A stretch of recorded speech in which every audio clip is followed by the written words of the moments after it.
Hi, my name is Joe Martin. I'm pastor at First Baptist Church. These are, during this time, we're calling kind of cabin talks for those of you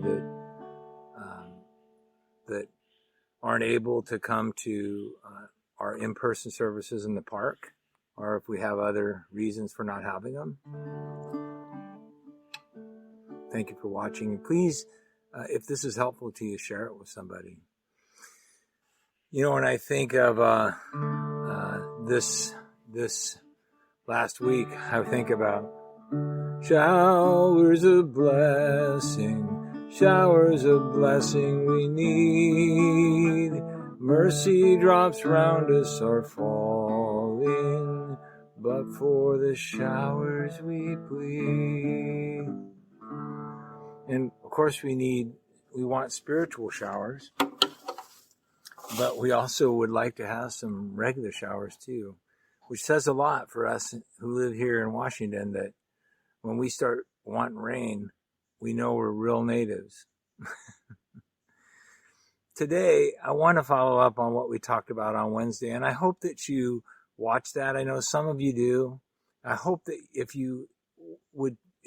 this was helpful to you at all, especially in these times, I really want you to watch that message from Wednesday. It's pretty short, like 19 minutes. It's just on that your words matter. You know, I want to, as we talk about faith and fighting for faith, one of the great struggles that we have in the fight for our own individual faith is the belief, the confidence, and having faith in that God hears you. That God hears you. And I want to tell you, God does hear you. You know, Jesus spoke a lot about this idea of praying and seeking God, and we'll talk more about that as we go along. But we see that God, as a matter of fact, pays attention to what we say. He hears us. Jesus, one time when he was in the midst of a crowd of people, he'd done this amazing miracle. And it relates to being able to speak and use your words and have God hear you. And he does this amazing miracle of restoring a man's ability to speak. Now, the religious crowd that was there, they had some words too toward Jesus. They were nasty words, because we see not only can words be used in a healing way, but they can be used in a hurtful way. And they didn't know what to say, because it was such a dramatically and amazing miracle that Jesus had done, that they accused him of doing his miracles by the power of the devil. As a matter of fact, they even made it a little bit nastier. They said, you did it by the power of Beelzebub, which is essentially the god of manure, of dung.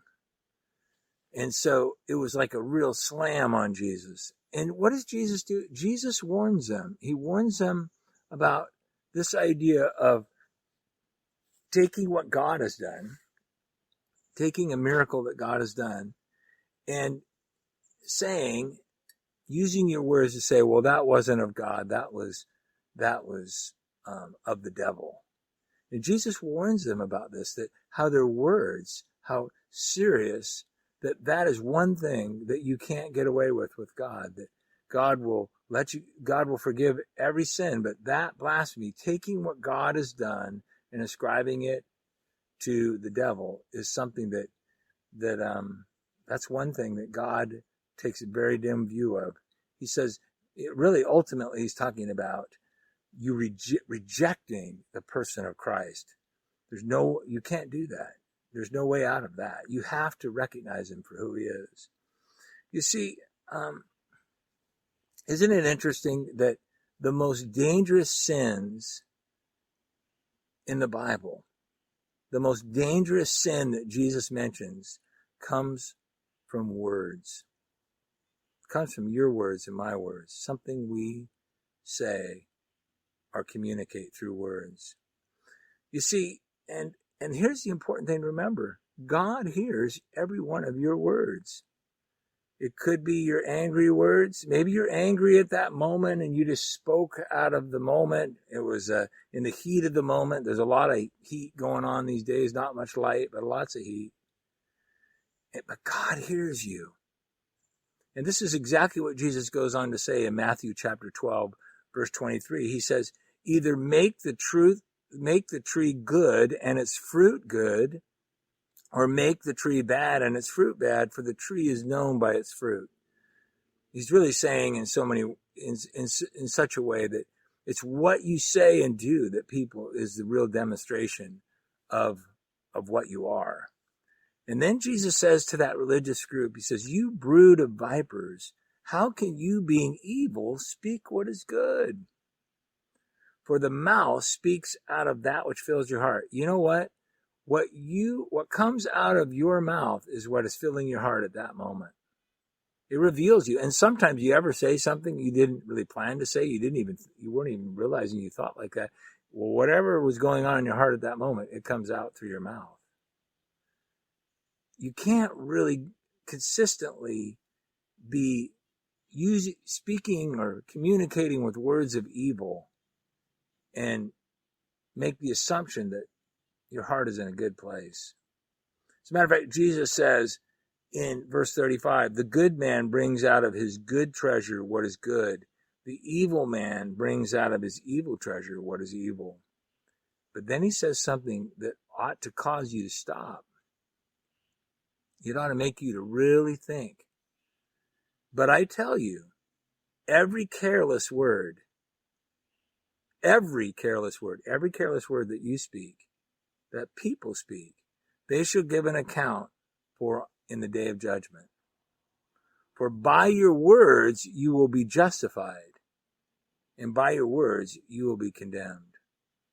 Jesus not only says that the most dangerous sins that we can commit are with words. He says God hears all of them. What you said today, what you muttered, what you posted on your social media accounts, God hears that. God sees that. And he says, every careless word, you're going to be called to give an account in the day of judgment. This is a serious matter. God hears every word. This is not a new idea. The Bible is full of this. Psalm 59:7 says, behold, they belch forth with their mouths. Swords are in their lips, for they say, who hears? This is what happens to us. We assume that we can say and put words up and say words and post words and express things, and that God doesn't hear it. Nobody pays attention. But then the psalmist says, but you, O Lord, laugh at them. You scoff at all the nations. Because of his strength, I will watch for you, for God is my stronghold. This is really what the psalmist is saying is, God hears it all, and we have to depend on him. You see, there's a lot of this going on. People speaking out loud, people posting, people tweeting, insensitive words, cruel words, thoughtless words, careless words, untrue words. Maybe they're made up by you, or maybe somebody else made them up and you just repeated them. You saw it or you shared it and it wasn't true, but you had no way of knowing whether it was true, but you shared it anyway. Angry words. You know what he's really saying? These reveal the fruit of our heart. These reveal the fruit of your faith. Shows the fullness of what's in us. If you really believe that God hears and one day will call you to give an account for every word that comes out of your life, where does that leave you right now? Do you see this? Do you see a real faith in you? Do you see and have a real faith in the thrice holy God? In the Bible, in the Old Testament, there is a prophet named Isaiah. It's a beautiful book. In the early part of the book, there is a expression that there's a passage in chapter 6. It's oftentimes we fail to see some of its richness. This was written in a time of tremendous upheaval politically and for that nation. And Isaiah was very upset, perhaps crushed. And he said in Isaiah 6:1, in the year that King Uzziah's death, King Uzziah was somebody that he had great hopes for. And in the year of his death, he said, I saw the Lord sitting on the throne. Sometimes when there's a death, when there is stress, when there is problems, I'm under this smoky sky. It opens an opportunity for us to see and to seek the Lord. He obviously was seeking. He was in the temple. He was lofty and exalted with the train of his robe filling the temple. The seraphim stood above him, each having 6 wings. With 2 he covered his face, and with 2 he covered his feet, and with 2 he flew. And one called out to another, saying, Holy, holy, holy is the Lord of hosts. The whole earth is full of his glory. And the foundations of the thresholds trembled at the voice of him who called out, while the temple was filling with smoke. What a scene. What an awesome, overwhelming thing. He saw God, an image of God, a picture of God. The triune God, holy, holy, holy. But look at his reaction when he encountered God. In verse 5, then I said, woe is me, for I am ruined. He didn't say, oh, what a great worship we had. He said, woe is me, for I am ruined. And then here's what the conviction was. God showed him his heart. Because I am a man of unclean lips, and I live among a people of unclean lips. For my eyes have seen the King, the Lord of hosts. You know what God convicted him in the middle of that? That he was a man of unclean lips and a people of unclean lips. He was using his words in a way that did not glorify and honor God. Boy, I think we're in a time like that. We need each of us to have God show himself to us in a way that shows us our hearts, that we could see that we have become a people of unclean lips and that all of us are in great danger because of it. Now, what must change? Well, you must change and I must change. And you know what happens when we change, when we turn? God will hear us. God will hear you. God will hear you. He hears every single word, every word he's paying attention of. But when we really want to change, he hears that too. And he will hear and respond. And look at what happens when Isaiah cries out to God. Verse 6, then one of the seraphim flew to me with the burning coal in his hand, which he had taken from the altar with tongs. He touched my mouth with it, and he said, behold, this has touched your lips, and your iniquity is taken away, and your sin is forgiven. You see, you and I, we need God to touch and cleanse. You need God in his fire to cleanse your lips so that your words don't set the world on fire with cruelty and hate and violence. This is what James says can happen. He says, verse 5 of James 3, so also the tongue is a small part of the body, yet it boasts great things. And see how great a forest is set aflame by such a small fire. Boy, have we seen that recently. All these little sparks that came from campfires that were just left out, or lightning strikes, or many fires were started, 13 of them so far that they've counted, that were started by down power lines because of the wind.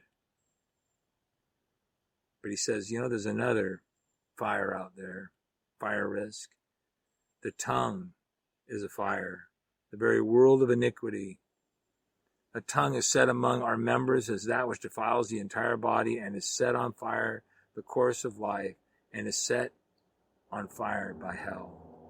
This is important for you to remember, that God hears you. He hears your words, every word. And so we have to take care because we are aware that God hears us. But here's another thing. Take heart as well, because God hears not just every word, but he hears every prayer.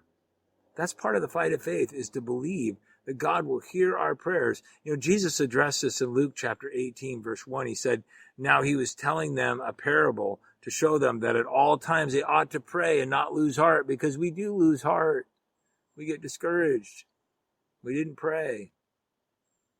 And then he tells us a story, a little parable. He said, a certain city there was a judge who did not fear God and did not respect man. There was a widow in that city, and she kept coming to him saying, give me legal protection from my opponent. For while he was unwilling, but afterward he said to himself, even though I do not fear God nor respect man, yet because this widow bothers me, I will give her legal protection. Otherwise, by continually coming, she will wear me out. So he's not a just guy, a good guy at all. He just doesn't want her to bug him. And then Jesus makes the analogy. He says, and the Lord said, hear what the unrighteous judge said. Now will not God bring about justice for his elect who cry to him day and night? And will he delay long over them? I tell you that he will bring justice for them quickly. However, then he asks this question. This is fascinating. When the Son of Man comes, will he find faith on the earth? Wow. What's he saying?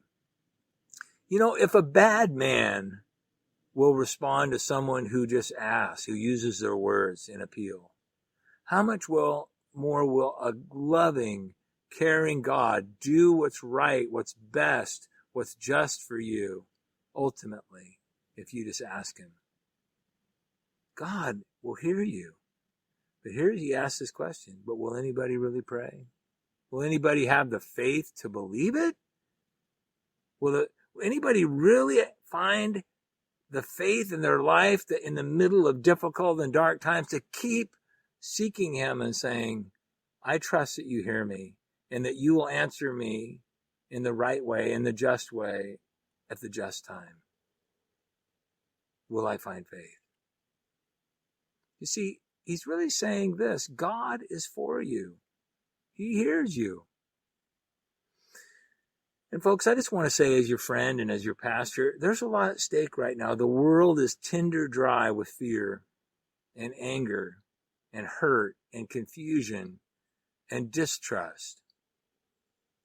And your words can spark a fire in your marriage or in your friend group or in your church or in your family or in your country and do great harm. And that's the problem with fire. Once it gets going, you don't know where it's going to go and what it's going to take. Have faith. God hears you. Let that be aware of God's awareness of you, that these careless words that you're using and speaking and posting and tweeting and whatever else you're doing, be aware. God hears you. And take care. Have faith that God hears you when you pray. When you pray. This is so important. Remember, what's the stakes? It's the rest of your life, your credibility as a follower of Jesus. That people would really believe there's something to your faith. James 1:26 says, if anyone thinks himself to be religious, yet he does not bridle his tongue, but deceives his own heart, this man's religion is worthless. He's really saying the person that doesn't pay attention to the fact that God's paying attention to their words, their worthless ends up, their faith their claim, their confession ends up being declared worthless. It ends up being canceled, nullified. You've seen it happen many times. Oh, that guy, well, he talks a good talk about God, but then he says stuff like this. So what can you and I do? Well, the very next verse says this. So it says, the one that doesn't bridle his tongue deceives his own heart, and the man's religion is worthless. But then verse 27 says, pure and undefiled religion in the sight of God and our God and Father is this. Listen, to visit orphans and widows in their distress, and to keep oneself unstained from the world. What do? Well, we pray, right? We care for those who are in distress, those who are struggling. We talked about poverty. We've talked about people that are really hurting, people that are in some kind of distress, emotionally, others. We're talking to them. How hard is it? We can call them. We can do whatever we need to do. You can give. Oftentimes we give. And so many of you have given so faithfully. You can give online. You can go to the same site you're viewing this on and go down to give, not just to our regular ministry, but also to the Neighbors Fund so we can take care of needs. And many of you are doing that to meet needs. You can serve. There's many ways to serve. You don't have to wait for us to tell you how to serve. You look for a need and meet it. Or you can get involved in some of our other ministries, like the hundreds of food boxes that go out, and taking those around to people and encouraging them and listening to them and praying for them. But there's another thing you can do. You can keep yourself unstained from the world. Well, what would that take? What would it take you to not get so wrapped up in stuff that you get stained with the mess that's going on, the conflict and the division and the cruelty? Well, for some of you might need to take Pastor Mike's tack. I think I'm going to do that. Just get off Facebook for a period of time. Or maybe you need to watch less news and more prayer, or maybe less gossip and more gospel. There's some people that you listen to them and you interact with them and they pull you in. Sometimes you might have to pull back from some of those relationships that keep dragging you into that. Less gossip, more gospel. Here's a thing to think about as far as keeping unstained from the world. If you don't have proof that something is true, credible proof, just don't repeat it. Like my mom used to say, if you can't say anything nice, don't say anything at all. You know what I really want for you? I'll say what I said on Wednesday again. I want you and I to be a calming rain of grace with people, not fire. Not a flame of fire setting everything up. Be rain, not fire. Like Deuteronomy 32:2 says, let my teaching drop as the rain, my speech distilled as the dew, as the droplets on the fresh grass, and as the showers on the herb. For I proclaim the name of the Lord and ascribe greatness to our God. That's what I want us to do. That's what I want TFBC to be about, what you to be about, that your teaching will drop like rain, that your speech will distill like dew on the fresh grass, on the herb, and you'll proclaim the greatness of God, the name of the Lord. Perhaps you want to pray this prayer today. And I want to tell you to pray it because God hears you. It's from Psalm 19, verse 14. Here's what it says. It's a great prayer. Maybe you pray it with me. Let the words of my mouth and the meditation of my heart be acceptable in your sight, O Lord, my rock and my redeemer. I want to tell you, he will hear you, but will he hear you say that today? Will he? I pray he will. You say, well, what should I do about this? Well, you can go down onto that the address that you are already at, and you can see below that there's some things called next steps. And these might be some responses. And if you respond online with these, we will respond to you. I'm repenting of unclean lips and a people of unclean lips. Well, that's for sure. You say, I've been becoming part of this. Pray God will change my heart and my words from hurtful to healing. We'll pray for you about that. Pray I can have religion that is not worthless, but worthy. That's what we all want. We want not something empty, vain. We want something that really helps people and points them to the greatness of God. I am praying for you, and I'm looking forward to you watching this and hearing back from you. God bless you.